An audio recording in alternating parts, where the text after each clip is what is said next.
Ya, puji Tuhan, monitor saya sedikit dikecilin karena feedback di sini. Oke, sedikit aja. Oke, terima kasih. Lampunya boleh dinyalakan. Ya, Bapak Ibu boleh memberikan tepuk tangan buat tim Praise and Worship yang sudah mempersiapkan dengan baik ya. Ya, saya percaya Bapak Ibu yang ada di rumah, ada keluarga Anggita, keluarga Pak Eriko, Ibu Fani, dan keluarga Pak Ringo.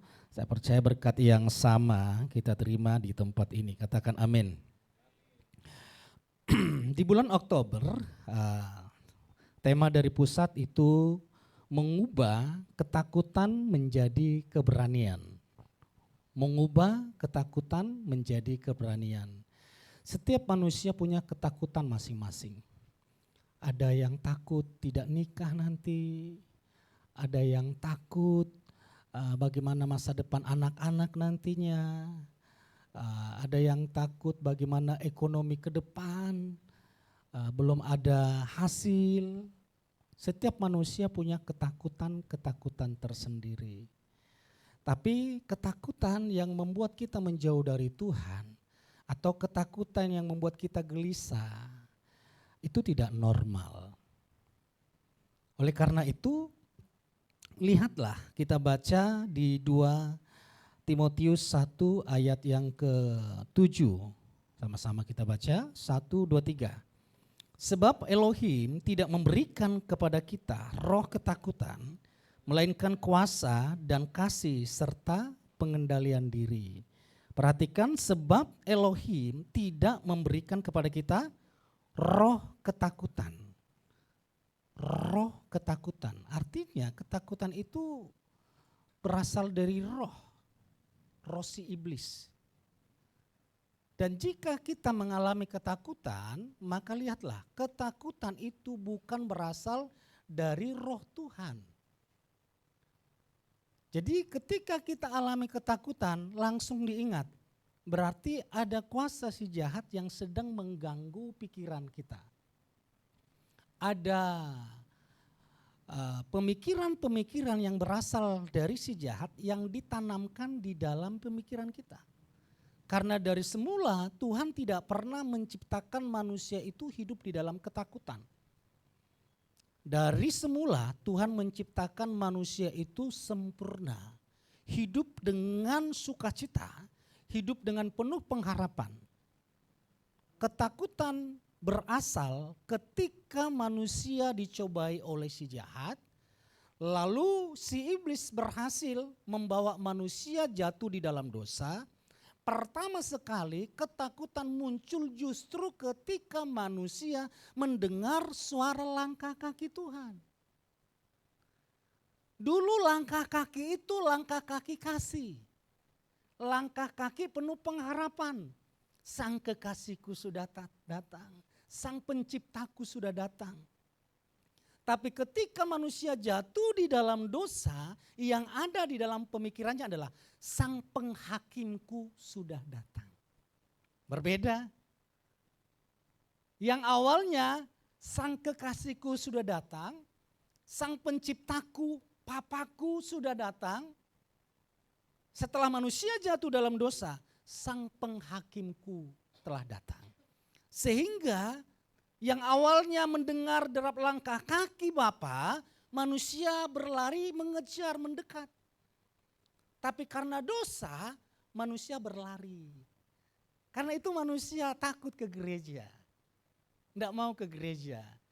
Lebih suka di mall. Lebih suka di diskotik. Lebih suka di dunia-dunia gemerlap sana. Kenapa? Karena mereka merasa di situ mereka tidak dihakimi. Mereka di sana tidak dihukum, diterima. Kalau di gereja, berpakaian pun nanti ada tim penegur. Cara berpakaian, kelihatan pusarnya.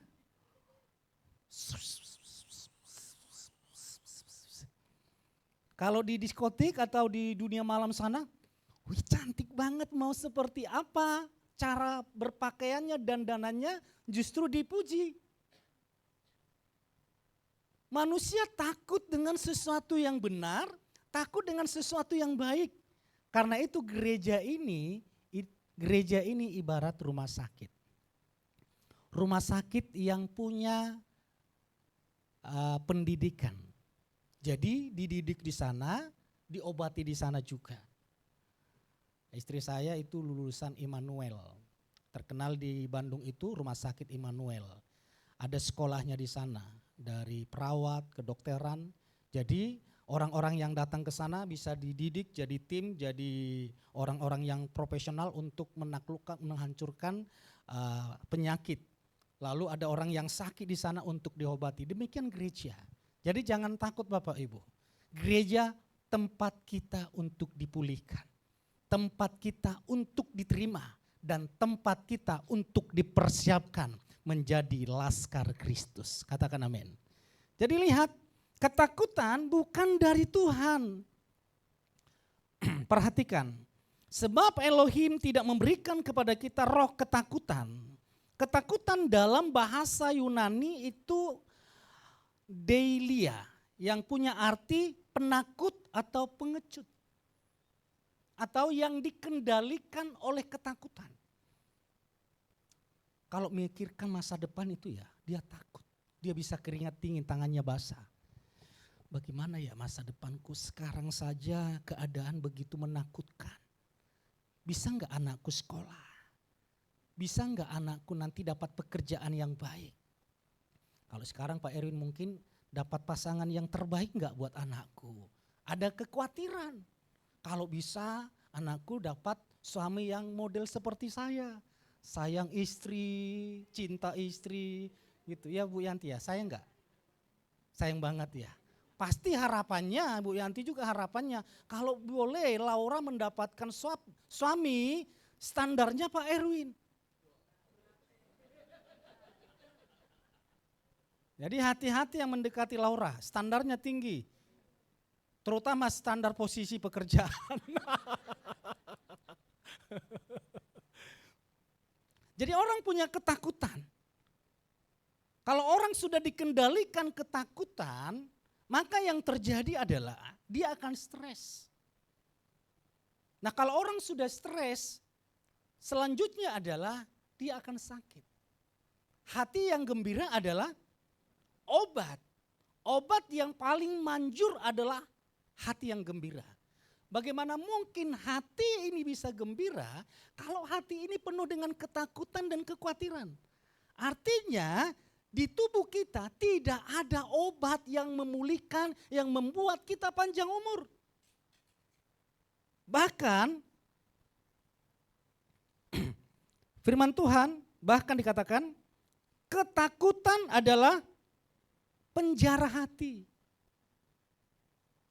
Kita tidak bisa berpikir baik. Iman adalah kunci yang membuka penjara hati itu. Ada orang yang serba ketakutan. Dia berpikir tidak ada lagi jalan keluar terhadap masalahnya. Jalan satu-satunya adalah bundir. Lalu dia berpikir, kalau saya bundir mungkin masalah sudah selesai. Lalu saya telepon orang itu baru-baru aja. Kenapa berpikir bundir? Enggak kuat Pak. Masalahku terlalu berat.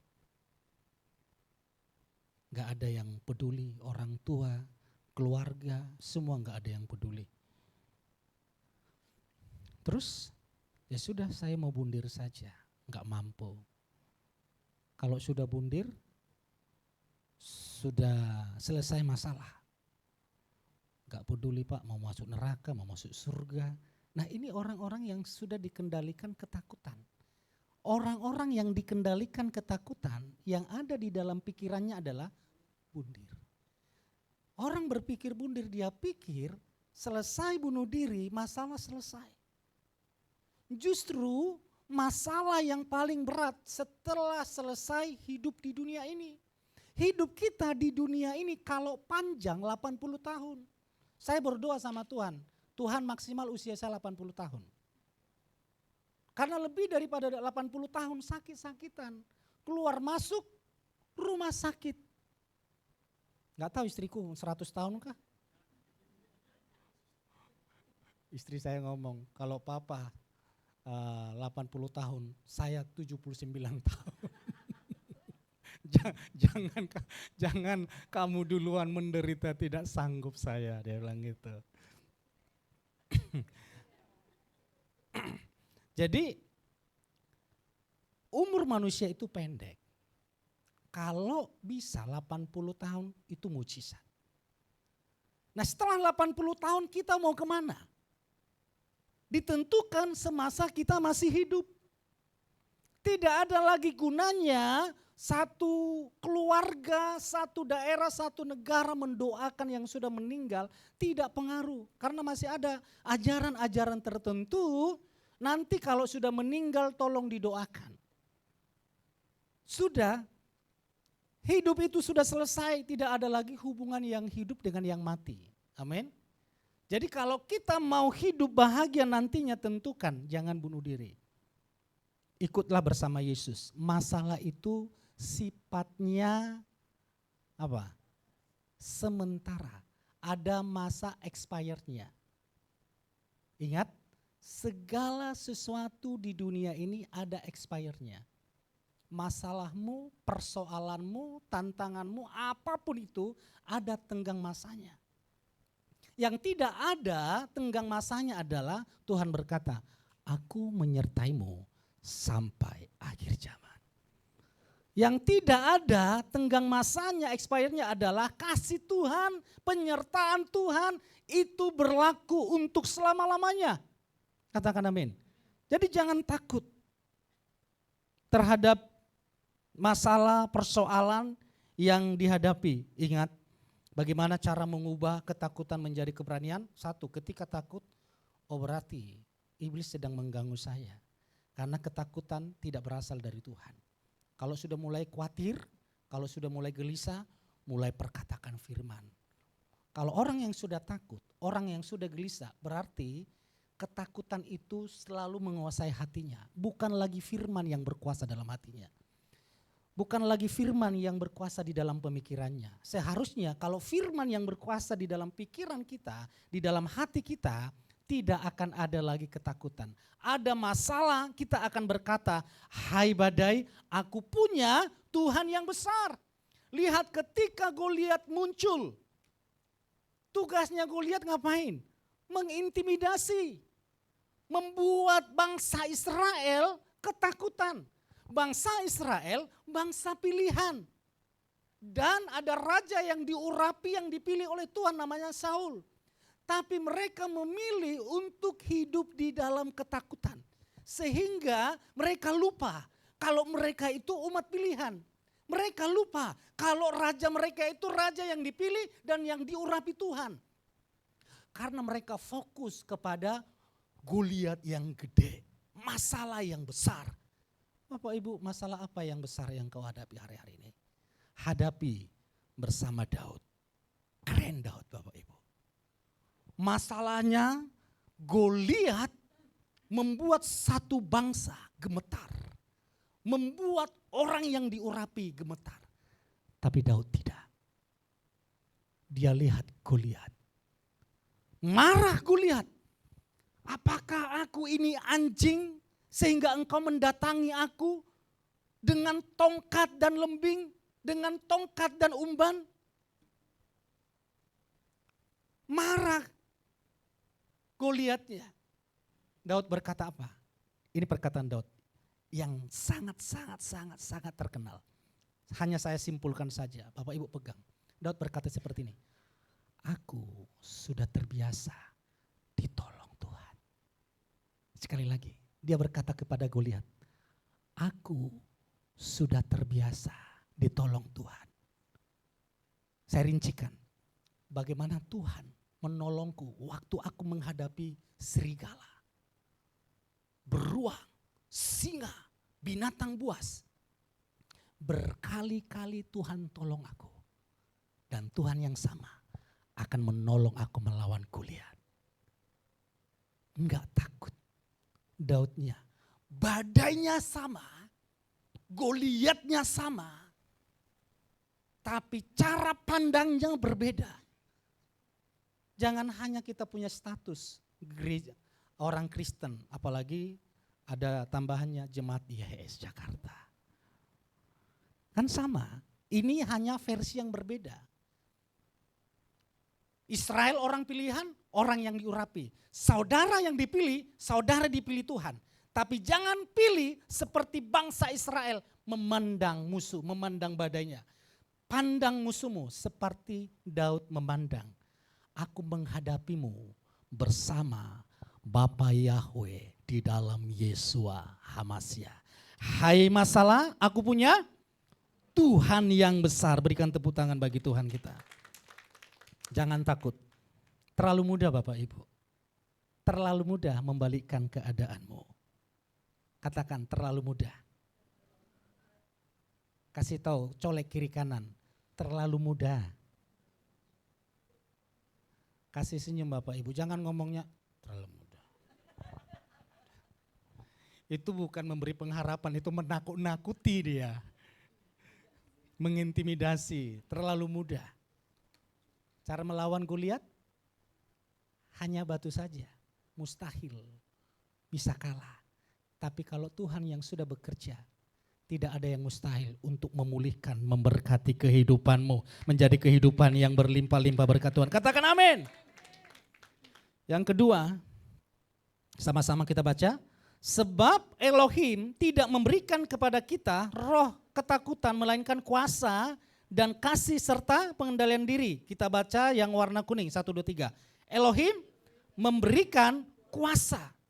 Nah ini yang diberikan, ketakutan yang pertama bagaimana cara mengubah ketakutan menjadi keberanian. Yang pertama adalah harus dipahami ketakutan tidak berasal dari Tuhan, itu yang pertama. Yang kedua adalah Tuhan memberikan kuasa. Katakan amin. Tuhan memberikan kuasa. Kadang Bapak Ibu itu ragu ya. Kalau ada kuasa Tuhan dalam hidupnya. Ragu. Apalagi kalau di rumah sendirian habis nonton film horor. Ragu itu. Kalau ada kuasa Tuhan dalam hidupnya. Yang ada kiri kanannya pasti ada setan itu. Bapak Ibu, santet, kuasa apapun tidak akan dapat menyentuh orang yang ada di dalam Yesus. Karena roh yang ada padamu jauh lebih besar daripada roh yang ada di dunia ini. Jadi ketika alami masalah, lihat, engkau punya kuasa dari Tuhan. Kuasa dalam bahasa Yunani dunamis atau kekuatan yang berasal dari Elohim. Nah kekuatan ini, kuasa ini adalah kuasa yang sama yang membangkitkan Yesus Kristus dari kematian. Kuasa yang sama juga itu yang tinggal di dalam diri Bapak Ibu, itu yang berada di dalam diri kita. Kuasa yang sama yang Bapa anugerahkan tinggal permanen dalam diri kita. Jadi kalau Roh Kudus, sang sumber kuasa itu membangkitkan Yesus dari kematian, maka Roh Kudus yang sama diberikan secara cuma-cuma dalam diri kita. Jadi kalau ada orang yang bercerita, kalau suku tertentu berperang, takut. Kalau suku ini, ilmunya tinggi sekali. Kalau di Sumatera ada suku tertentu yang sangat ditakuti. Kalau mereka sudah berkata ilmu-ilmu itu suku itu, dalam hati saya, orang ini belum tahu ada kuasa yang dahsyat di dalam hidupnya. Sekali lagi, jangan pernah datang ke dukun, ke paranormal.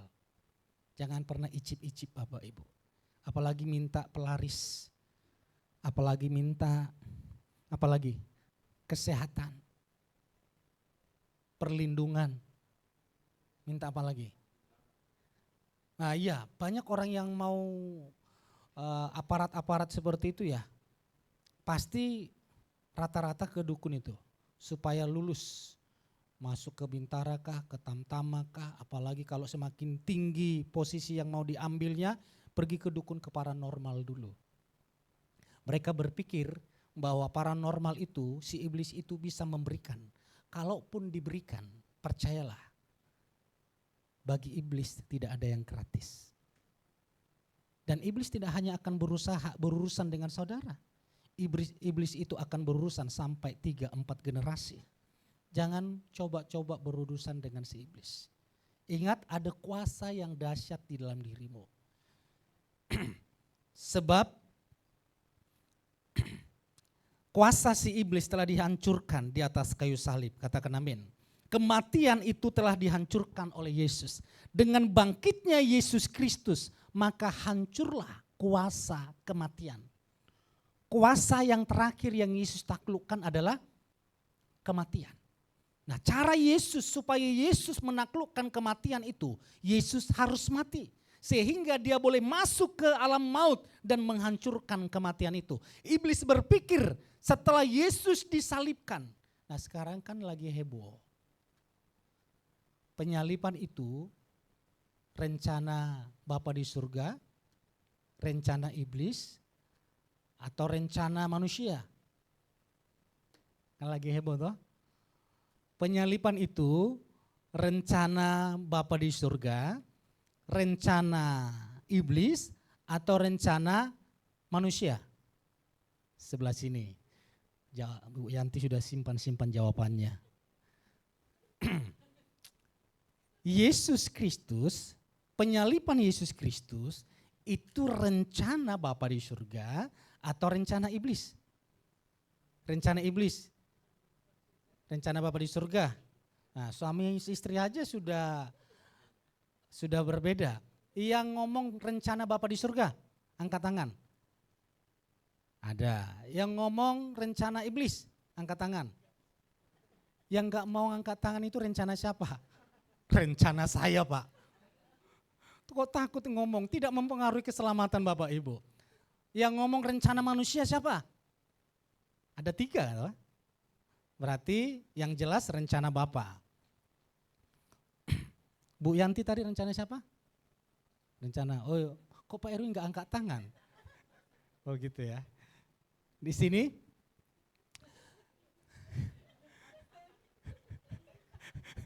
Ibu Gembala merasa harga diri Ibu Gembala dipertaruhkan.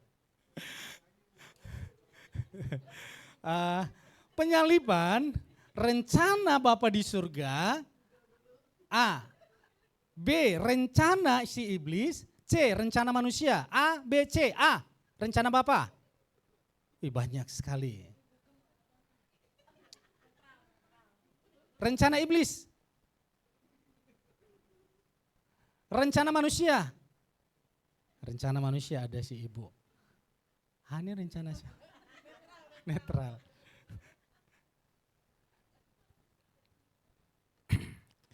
Kalau kita lihat secara keseluruhan, ketiga-tiganya punya rencana. Bapa, misi rencana penyelamatan. Ingat, Bapa punya misi rencana penyelamatan. Bapa tahu cara menyelamatkan manusia adalah dengan cara Sang Firman itu datang ke dunia menjadi manusia. Dan Sang Firman itu harus menghadapi tantangan itu, siksaan itu. Tapi yang merancangkan untuk disalib itu adalah si iblis. Karena itu iblis merasuki Yudas Iskariot. Supaya Yesus dijual, lalu Yesus disalibkan. Dan manusia berkata, salibkan. Jadi manusia punya andil, punya rancangan, ahli Taurat punya rancangan di sana untuk merancangkan Yesus disalibkan. Iblis juga ikut berperang untuk menyalibkan Yesus. Tapi dari Bapa di surga, rencana penyaliban itu ngomong kepada Sang Firman, kamu harus menghadapi penyaliban itu. Yesus punya pilihan, taat atau tidak. Karena itu di Taman Getsemani dia berkata, Bapa, lalukanlah cawan ini. Tapi bukan kehendakku, tetapi kehendak-Mu lah yang jadi. Artinya Bapa di dalam Yeshua HaMashiach atau Yesus Kristus melihat satu-satunya yang bisa menyelamatkan manusia, dia harus masuk di dalam penyaliban itu. Dan sekali lagi, iblis kena prank. Dia pikir dengan Yesus disalibkan, dia telah menang. Dengan Yesus disalibkan, dia telah menaklukkan Sang Firman. Tapi Sang Bapa dengan Yesus taat. Bahkan di Filipi dikatakan dia taat sampai mati, mati di atas kayu salib. Ketaatan Yesus inilah. Bapak Ibu, jika Bapak Ibu alami masalah, jangan hindar. Kita belajar dari Yesus. Dia taat menghadapi masalah. Bahkan mati di atas kayu salib. Dan pengorbanannya itu justru membawa kemuliaan, keselamatan, dan mujizat kepada orang-orang yang percaya. Katakan amin. Lihat ada kuasa di dalam hidupmu. Jangan takut lagi, tinggal nyalakan kuasa itu. Seperti lampu punya terang, tapi lampu ini tidak akan bisa menerangi tempat ini jika tidak di-on-kan. Ruangan ini akan gelap. Dan jika tidak ada lampu, gak usah teriak-teriak untuk menerangi lampu ini. Tengking-tengking kegelapan lagi. Dalam nama Yesus terang. Dalam nama Yesus terang. Pergi kegelapan. Pergi kegelapan. Ambil sapu, ambil paku, ambil palu. Panggil orang-orang satu RT. Ayo teriak-teriak, usir kegelapan. Gak usah. Tinggal tekan tombol on. Gelap seketika. Tinggal diaktifkan iman melawan Goliat. Goliat tumbang. Kita punya kuasa. Katakan amin. Jangan takut, kita punya kuasa. Berbeda Pak. Kuasanya gembala dengan kuasa jemaat itu berbeda. Tidak. Di gereja ini 23.000 watt listrik yang masuk, arus yang masuk. Tapi lampunya terangnya berbeda-beda. Yang ini lampu sorot ini kalau tidak salah ini 100 watt. Ini kalau tidak salah 16 watt, itu 14 watt. 16 yang itu ada 12 watt. Yang menjadi pertanyaannya, kenapa berbeda-beda? Bukan listriknya yang pilih kasih, tapi tergantung kapasitas si lampu itu. Jika kapasitasnya 16 watt, maka yang bisa dia terangi maksimal 16. Kalau si lampu itu punya kapasitas 100 watt, maka listrik itu akan mensuplai 100 watt.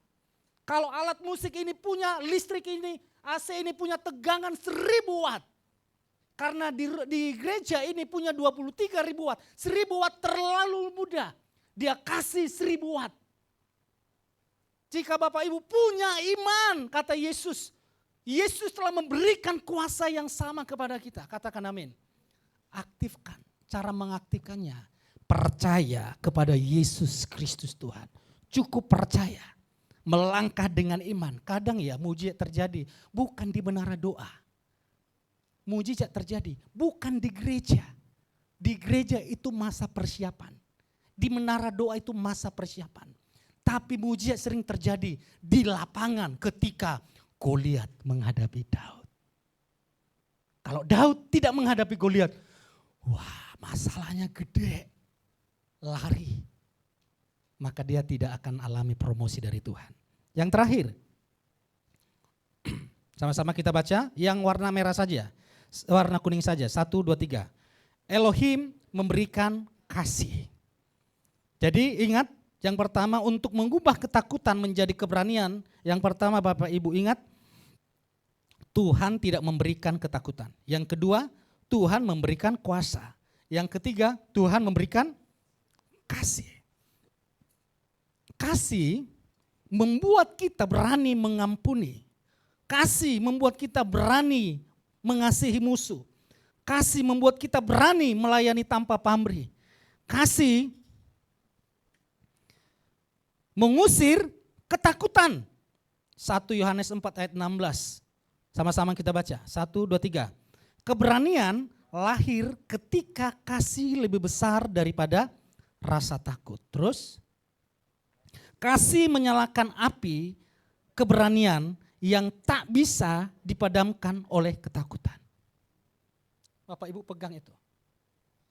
Tuhan memberikan kasih kepadamu.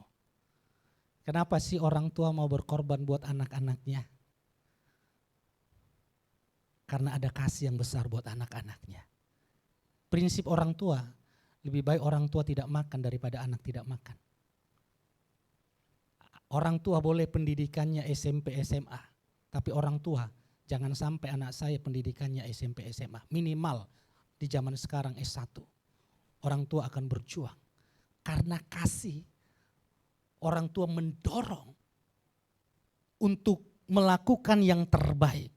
Jadi karena kasih, tadi di poin di atas, karena kasih kita mampu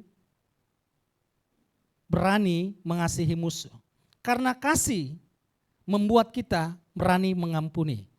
Karena begitu besar kasih Elohim akan dunia ini. Sehingga ia mengaruniakan anaknya yang tunggal. Supaya setiap orang yang percaya kepadanya tidak beroleh kebinasaan, melainkan beroleh kehidupan yang kekal. Karena kasih. Tuhan berkata, bukan engkau yang mengasihi aku, tapi aku yang mengasihimu. Jadi lihat Bapak Ibu, jika ada ketakutan, berarti tidak ada kasih di dalamnya. Sekali lagi, jika ada ketakutan, tidak ada kasih di dalamnya. Karena kasih itu akan mengusir ketakutan. Karena kasih itu, ketakutan itu ibarat kegelapan. Nah, jika ada terang, mana ada gelap di sini? Itu gambarannya. Jika ada kasih di dalam diri kita, tidak ada ketakutan. Ruangan ini akan gelap jika lampu sudah mati. Tapi jika lampu dinyalakan, tidak akan ada kegelapan. Itu gambaran jika ada kasih di dalam hidup manusia, tidak akan ada ketakutan. Lihat Bapak Ibu harus pegang. Hidupmu dikasihi Tuhan. Amin. Hidupmu dikasihi Tuhan. Katakan aku dikasihi Tuhan. Aku diperkenan Tuhan. Aku diberkati Tuhan. Tidak mungkin orang yang dikasihi Tuhan itu ditinggalkan. Apakah ada orang tua yang membiarkan anaknya menderita?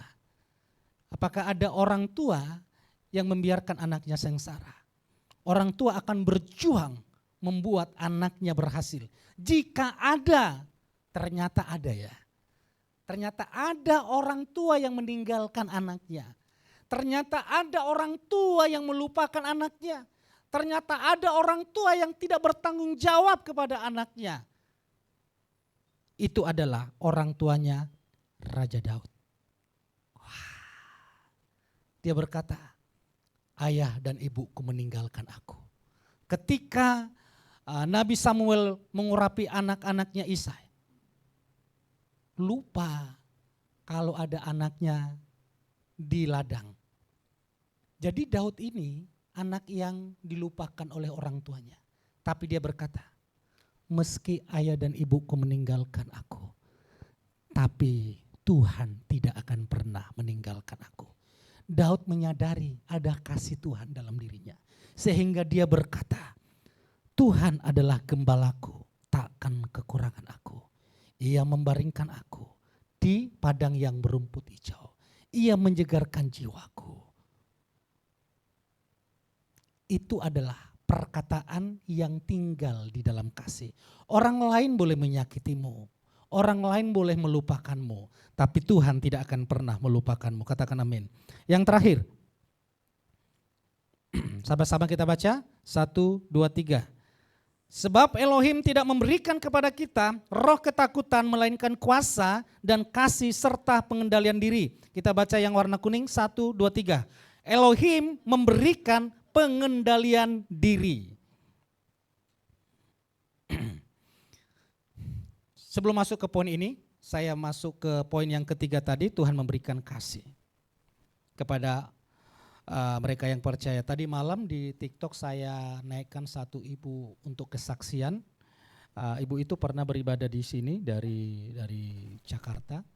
Dia berkata, Pak, masa mudaku masa yang penuh dengan penderitaan. Saya seorang ibu, seorang istri ditinggal oleh suami. Suami tidak bertanggung jawab. Saya punya 3 anak masih kecil-kecil. Suami tidak memberikan nafkah dan keluarga dari suami tidak peduli, tidak memperhatikan saya. Jadi untuk makan pun di Jakarta ini sulit. Jangankan menyekolahkan anak, makan saja sulit. Kami harus berpindah-pindah tempat. Sehingga saya tidak sanggup di Jakarta, saya pulang ke Lampung. Dan waktu saya pulang ke Lampung, saya tidak punya ongkos naik travel, Pak. Saya ngomong ke supirnya, boleh nggak nanti saya bayar di Lampung? Karena kemurahan Tuhan, supirnya berkata boleh. Akhirnya dia berangkat dari Jakarta ke Lampung. Sampai di Lampung dibayar oleh keluarga yang ada di sana. Dia memulai usahanya, dia mulai bekerja, dia mulai masuk ke sekolah-sekolah, didatangi sekolah, boleh nggak jualan di sini, jualan gorengan kah, jualan apakah, demi memberi anaknya makan. Dia datangi sekolah-sekolah, dia jualin gorengan kah, apa yang bisa dia jualin. Singkat cerita, mulai bisa hidup sedikit. Lalu dia pergi ke sekolah untuk menyekolahkan anaknya. Dia cari sekolah yang bisa gratis untuk anaknya bisa sekolah. Pedih. Akhirnya singkat cerita ada orang dari Jakarta menelpon dia untuk berbisnis di Jakarta. Singkat cerita lagi dia berangkat ke Jakarta bersama ketiga anaknya yang masih kecil. Saya Pak jualan ayam di pinggir jalan, digusur, pergi lagi pindah. Saya tidak tahu harus tidur di mana. Bersama 3 anak, seorang ibu yang masih muda. Saya dikasih modal 1 kilo emas untuk jualan emas. Ternyata emasnya maju, Pak. Akhirnya saya takut nyawa saya terancam. Saya dikasih lagi modal jualan emas, maju Pak, saya berikan. Sampai anak saya sudah mulai gede, anak saya berkata, Ma, waktunya mama istirahat. Saya melihat mama bekerja dengan kasih, berkorban. Dan akhirnya puji Tuhan Bapak Ibu, kesaksiannya berkata, puji Tuhan Pak, anak saya bisa beli rumah di Jakarta 5M. Dia kemana-mana kemarin pakai apa? Mobilnya mewah sekali. Untuk makan pun susah. Digusur-gusur. Dia tahu kasih Tuhan tidak akan pernah meninggalkannya. Justru badai itu menjadi kesempatan untuk engkau melihat Tuhan bekerja secara pribadi dalam hidupmu. Katakan amin. Yang terakhir, lihat Tuhan memberikan pengendalian diri. Katakan amin. Kesabaran adalah kekuatan, pengendalian diri adalah kebijaksanaan. Kesabaran menguasai diri sendiri adalah kemenangan terbesar dalam hidup. Banyak orang tidak bisa di pengendalian diri. Ada kasih, ada kuasa, tapi gagal di dalam pengendalian diri. Pemain musik boleh maju ke depan.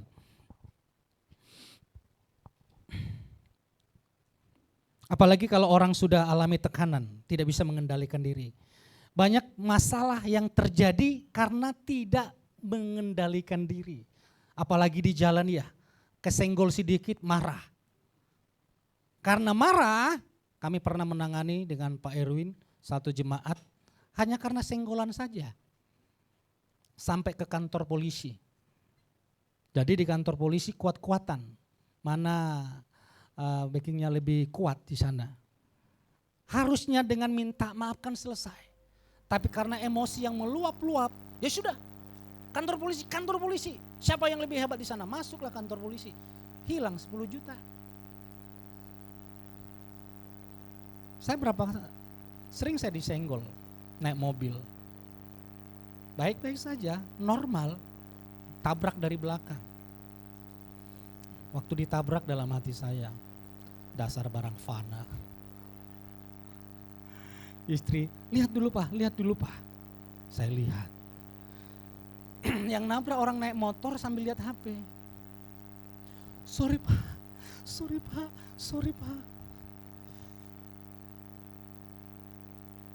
Saya hamba Tuhan. Saya lihat dulu sekeliling ada jemaat enggak gitu kan.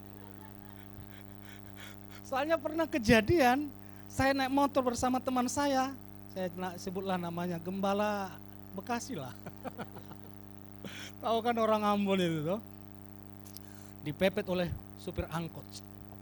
Dia kejar angkotnya sambil mainkan musiknya. Dia pukul pintu angkotnya. Dia marah. Lalu tukang angkotnya itu turunin kacanya. Bapak, kemarin minggu kok enggak ibadah? Wah, semangat Pak ya, ternyata jemaat kan. Repot. Gembala itu hati-hati di pinggir jalan. Saya pernah naik motor baik-baik loh. Tiba-tiba Ibu Yanti ngomong, kemarin pester saya lihat enggak pakai helm. Salah kan? Salah. Giliran pas Pak Erwin nggak pakai helm, gantian Pak Erwin nggak pakai helm, ya gitu toh.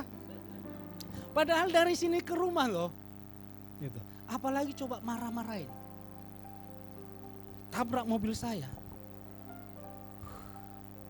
Kalau naik motor, jangan lihat HP. Iya Pak, sudah. Dihasil, aduh, barang fana. Disenggol apa? Bisa mengendalikan diri. Kalau diperpanjang bisa panjang ceritanya. Justru sering masalah terjadi, ribut dengan saudara, ribut dengan istri, ribut dengan mertua, ribut dengan orang tua karena tidak bisa mengendalikan diri. Apalagi kalau orang Batak, songon namai main. Tapi Bu Yanti, songon namain main.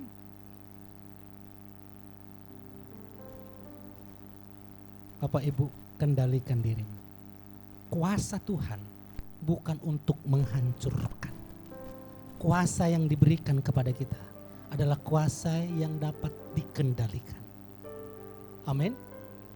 Bukan kuasa yang melukai orang lain. Bukan kuasa. Tadi saya senang ketemu pas ibadah siapa namanya? Niko. Dia datang jam 8. Beda 1 menit dengan saya. Saya thank you ke Niko. Terima kasih ya Niko. Kamu saya lihat walaupun tidak di jadwal pelayanan kamu tetap ibadah. Jawabannya yang membuat saya kaget. Pastor, kalau saya pelayanan sepertinya saya belum ibadah. Saya sudah terbiasa. Kalau saya pelayanan saya harus ibadah lagi. Tapi banyak orang kalau sudah pelayanan, sudah merasa Tuhan berutang kepadanya. Tidak mau lagi dengar firman. Sudah merasa berjasa. Wah, dalam hati saya ngomong ke Niko, pertahankan gaya hidup seperti itu. Karena kamu tahu, kamu butuh Tuhan. Amin. Orang yang butuh Tuhan, orang yang tahu mengendalikan diri dan orang yang diberkati Tuhan. Katakan amin. Mari jemaat Tuhan bangkit berdiri. Jika Bapak Ibu alami ketakutan, ingat ketakutan itu tidak berasal dari Tuhan. Yang kedua, ingat bahwa Tuhan memberikan kuasa. Waktu engkau berada di dalam kesendirian, di dalam kegelapan atau di dalam kegelisahan, atau mungkin usahamu sedang hancur, ekonomimu sedang berantakan, terus perkatakan perkataan iman, katakan aku diberkati, anak-anakku diberkati, masa depanku diberkati, aku percaya aku punya masa depan, aku punya kehidupan, aku punya hidup yang penuh damai sejahtera. Sebab Yesus datang memberikan hidup dan hidup dengan segala kelimpahan. Katakan aku punya kasih dari Tuhan, aku tidak sendirian. Kalau Yesus saja memberikan hidupnya karena kasihnya kepadaku, dia mengorbankan hidupnya di atas kayu salib karena kasihnya kepadaku. Saya percaya Yesus yang penuh kasih akan meluputkanku dari ketakutan ini, dari masalah ini, dari persoalan ini.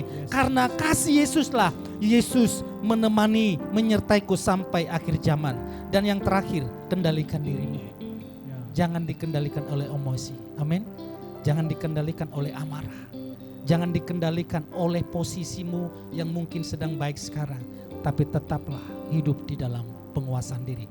Ingat buah roh, ada 9 buah roh dikunci, ditutup dengan penguasaan diri atau pengendalian diri. Sering rumah tangga hancur rusak karena tidak ada pengendalian diri. Sering saudara kandung berkelahi bertengkar karena tidak ada pengendalian diri. Sering suami maki istri, istri maki suami, bahkan sampai pukul-pukul piring pakai apa? Karena tidak ada pengendalian diri. Berhenti, tidak ada lagi piring karena piring sekarang harganya mahal. Apalagi buang-buang cabai, tidak Bapak Ibu.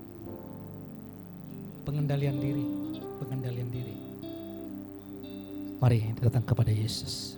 Tangan kuat yang memegangku, selalu menuntunku. Ku tak mau jalan sendiri. Yesus, ku perlu kasih-Mu, ku perlu kuasa-Mu sampai akhir hidupku. Tangan kuat, tangan kuat yang memegangku, selalu menuntunku. Ku tak mau jalan sendiri. Yesus, ku perlu kasih-Mu, ku perlu kuasa-Mu sampai akhir hidupku. kita akan masuk dalam perjamuan kudus. Saat ku sendiri, tiada seorang pun yang memperhatikanku seperti Kau Tuhan. Saat ku berjalan dalam lembah gelap, ku percaya Kau selalu serta. saat ku sendiri, Saat ku sendiri, tiada seorang pun yang memperhatikanku seperti Kau Tuhan. Saat ku berjalan dalam lembah gelap, ku percaya Kau selalu. mari jemaat Tuhan katakan, Tangan kuat yang memegangku, selalu menuntunku. Ku tak mau jalan sendiri. Yesus, ku perlu kasih-Mu, ku perlu kuasa-Mu sampai akhir hidupku. mari dengan iman sama-sama katakan, Tangan kuat yang memegangku, selalu menuntunku. Ku tak mau jalan sendiri. Yesus, ku perlu kasih-Mu, ku perlu kuasa-Mu sampai akhir hidupku. terpuji nama-Mu Yesus. Tangan kuat yang memegang, selalu menuntun. Ku tak mau jalan sendiri. Yesus, ku perlu kasih-Mu, ku perlu kuasa-Mu sampai akhir hidupku. Masih ada jemaat Tuhan yang belum dapatkan anggur dan hosti, boleh angkat tangannya supaya dilayani. Semua sudah menerimanya, kita akan masuk dalam perjamuan kudus mujizat. Setiap kita layak mengikuti perjamuan kudus. Karena syarat untuk mengikuti perjamuan kudus cuma satu. Percaya bahwa Yesus telah mati di atas kayu salib untuk menebus hidup kita dari dosa, kutuk, dan pelanggaran. Hanya itu syaratnya, kita sungguh-sungguh percaya bahwa pengorbanannya lah yang menguduskan kita. Mari angkat tinggi-tinggi, roti ini melebihi dari kepala kita. Sekarang kita berfokus merenungkan ketika tubuh Yesus tercabik-cabik, ketika kepalanya dimahkotai duri, ketika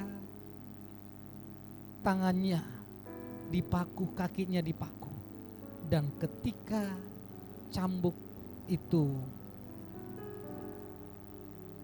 melekat di tubuhnya, bahkan di kepalanya. Jangan berbelas kasihan, tapi kagum dan bersyukur. Terima kasih Tuhan, Engkau melakukannya buat aku. Terima kasih Tuhan, Engkau mau menanggungnya buat aku. Terima kasih Yesus, bahkan oleh bilur-bilur-Mu tubuhku menjadi sembuh. Inilah tubuhku yang telah dipecah-pecahkan untuk kesembuhan segala sakit penyakitmu. Terimalah dengan iman dalam nama Yesus. Mari kita makan bersama-sama.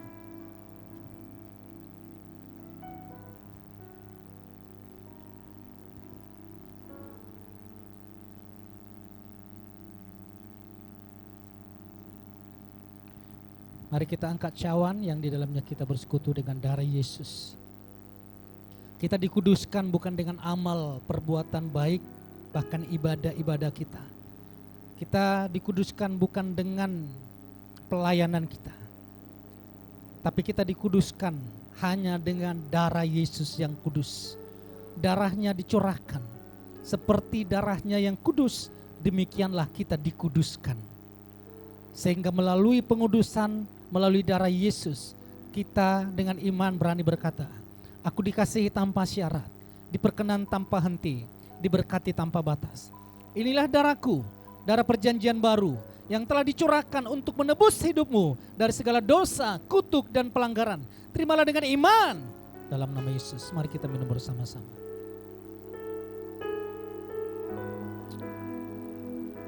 Mari naikkan syukurmu kepada Tuhan. Terima kasih Yesus. Yesus Tuhan.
berdiri. Di tengah badai Kita masuk dalam pengurapan minyak. dengan kekuatan Bapak Ibu boleh maju ke depan.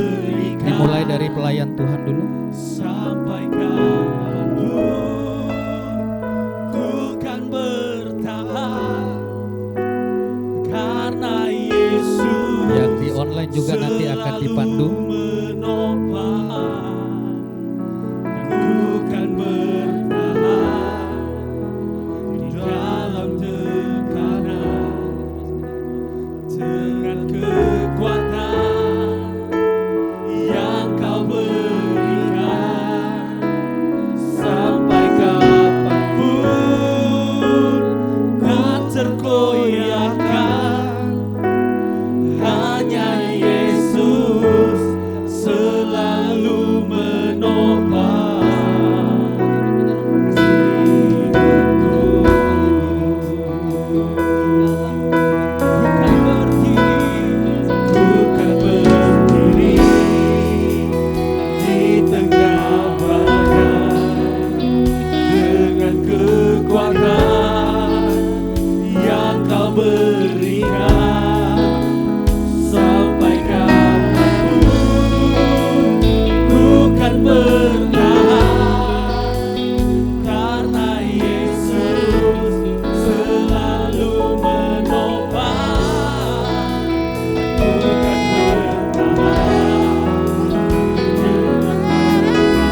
menaklukkan penderitaan di atas kayu salib dan menaklukkan kematian.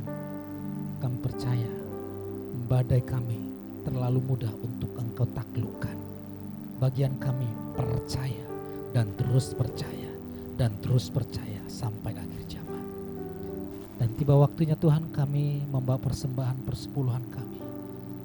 Bukti bahwa kami hidup di dalam percaya, bahwa hidup kami ditentukan dari berkat-berkat Tuhan. Hidup kami disertai Tuhan. Kami membawa persembahan syukur kami, persembahan persepuluhan kami dengan penuh ucapan syukur.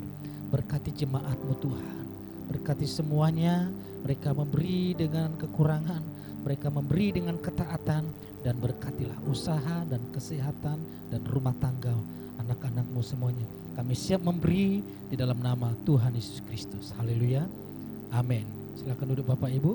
Boleh silakan maju ke depan yang memberikan persembahan perpuluhan sambil kita dengarkan.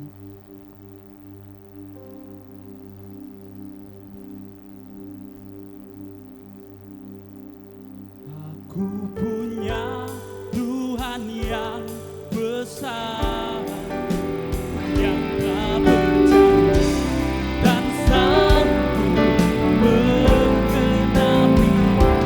Aku bersemangat percaya rasanya, ku terima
Shalom Bapak Ibu. Shalom.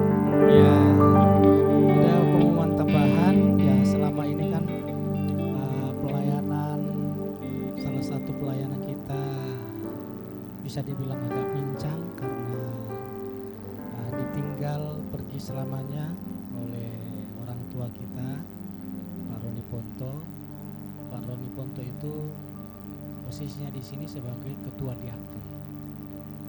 Nah, jadi itu kan harus diisi. Nah, kami telah diskusi dengan rekan-rekan, posisi itu harus ada.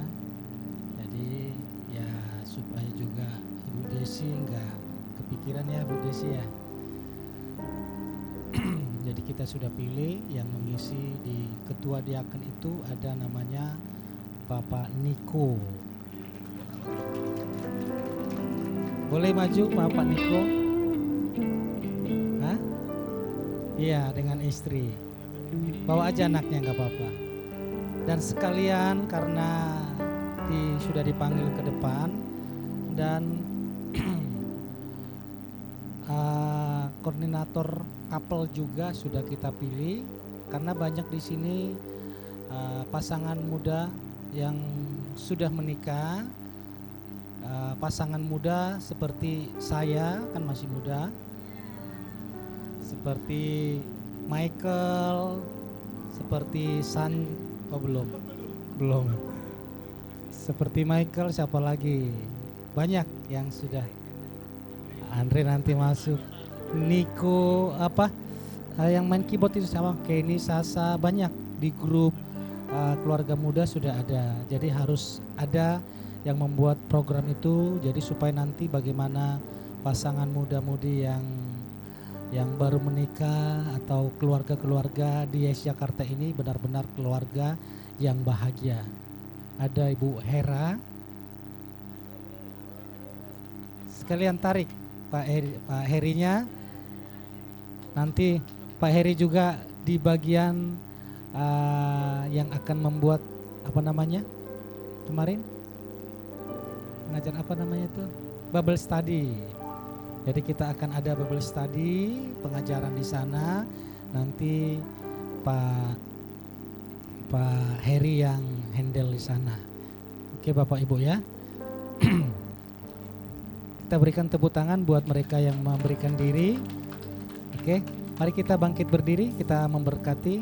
Tuhan, anakmu ini telah menyerahkan diri untuk mau lebih dalam lagi terlibat di dalam urusan Tuhan, pekerjaan Tuhan. Orang yang memikirkan apa yang menjadi pemikiran Tuhan, sesungguhnya kehidupanmu juga Tuhan pikirkan. Masa depanmu, pekerjaanmu, keluargamu, pelayananmu Tuhan pikirkan. Di dalam nama Tuhan Yesus Kristus, kami keluarga, bahkan pengurus, bahkan ketua pastoral, semuanya pengurus yang ada, melepaskan berkat kepada keluarga Niko, engkau yang sudah mengambil tanggung jawab dari Tuhan Yesus Kristus, ketua diaken, Tuhan yang mengurapimu dan memampukanmu. Niko diberkati, Agnes diberkati, engkau menjadi istri yang menopang, membuat suamimu berhasil dan sukses di dalam nama Tuhan Yesus Kristus.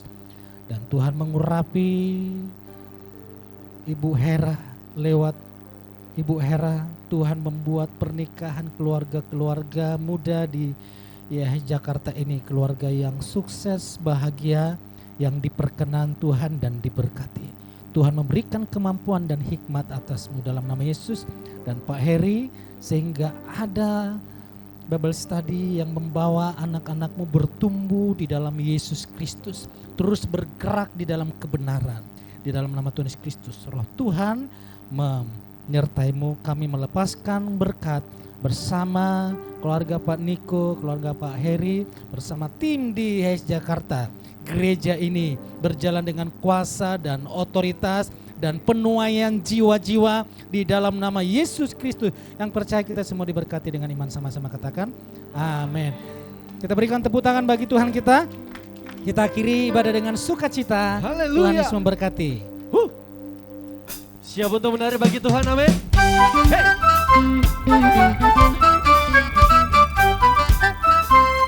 Yang percaya sama-sama. Di dalam kesesatan Kau beri kelegaan, hey. Di dalam kesedihan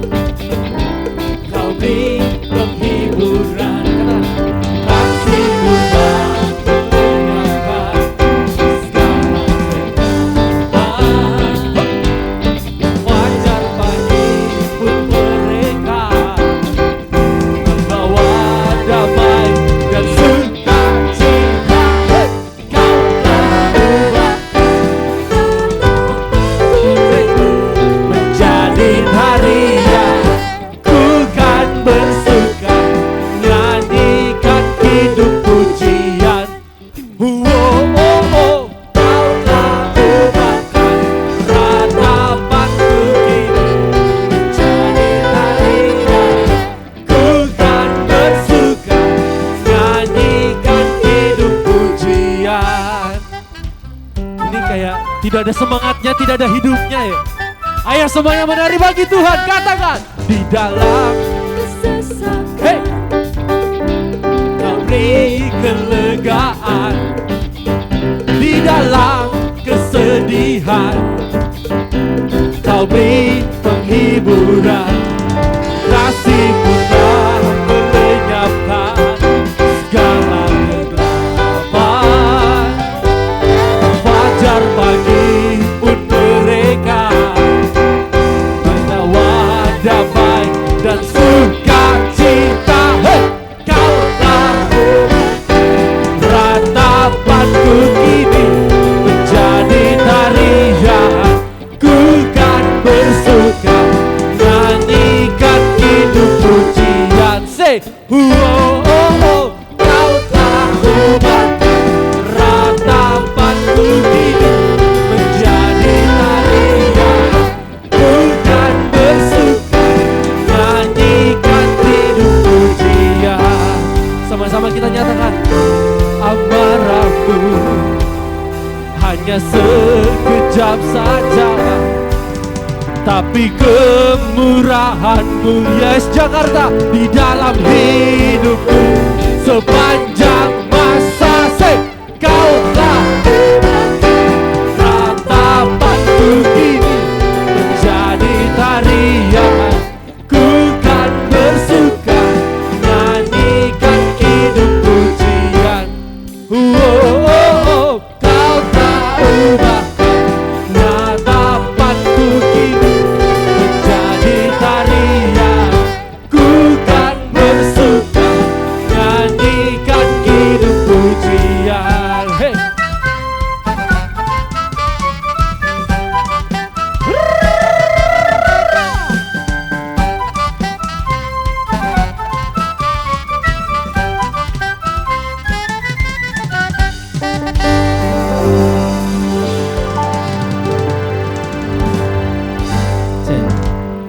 Ya, semua diberkati. Amin. Tadi lagunya lagu ngedansa ya, Iya. tapi nggak ada yang dansa. Sekali lagi kita angkat pujian ini, kita menari, amin. Keluarlah dari kursinya, menari, goyang kanan, goyang kiri. Ayo sekali dari awal. Cye, semua menari bagi Tuhan. Cye, kami menari bagi Tuhan. Lagi. Di dalam kesesakan, katakan, Kau beri kelegaan. Hey, hey. Di dalam Kesedihan. katakan, Kau beri penghiburan. Kasih-Mu telah melenyapkan segala kegelapan. Oh, oh. Fajar pagi pun mereka membawa damai. Say, Kau tak Jadi tarian.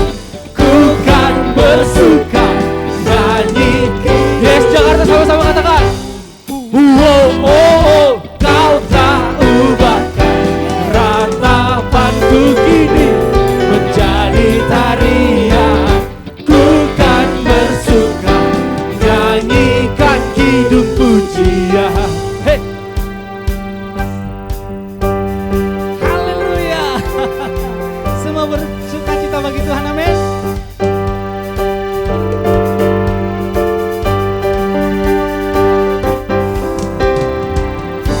Amarahmu hanya sekejap saja, tapi kemurahan-Mu, sama-sama katakan, dalam hidupku sepanjang semua. Hey, Kau tak ubahkan ratapanku kini menjadi tarian. Ku kan bersuka nyanyikan hidup. Teriak sama-sama. Oh, oh, oh, Kau tak ubahkan ratapanku kini menjadi tarian.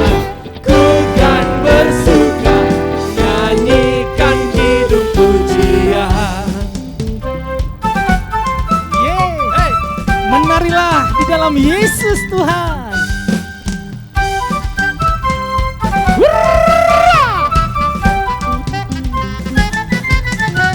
Berikan tepuk tangan bagi Tuhan. Haleluya. Terpuji namamu Tuhan. Terima kasih Yesus, Engkau sungguh baik dan teramat baik.